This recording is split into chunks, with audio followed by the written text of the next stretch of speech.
ముఖ్యమంత్రి రేవంత్ రెడ్డి బృందం ఢిల్లీ పర్యటన కొనసాగుతుంది. ఏఐసీసీ కార్యాలయంలో కీలక సమావేశం నిర్వహించింది. డీసీసీ అధ్యక్షుల నియామకంపై నేషనల్ అబ్జర్వర్లతో 1-to-1 మీటింగ్ నిర్వహించింది. ఈ నెలాఖరులోగా తెలంగాణలో కాంగ్రెస్ డీసీసీ అధ్యక్షుల నియామకాలు చేపట్టనున్న నేపథ్యంలో ఈ భేటీ సంతరించుకుంది.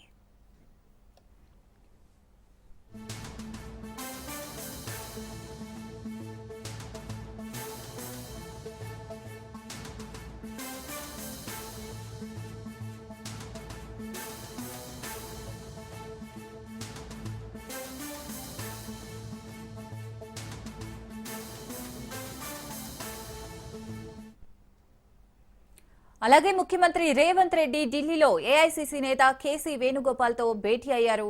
ఈ సమావేశంలో సీఎంతో పాటు deputy CM Bhatti Vikramarka, AICC in charge Meenakshi Natarajan, TPCC అధ్యక్షులు మహేష్ కుమార్ తదితరులు పాల్గొన్నారు.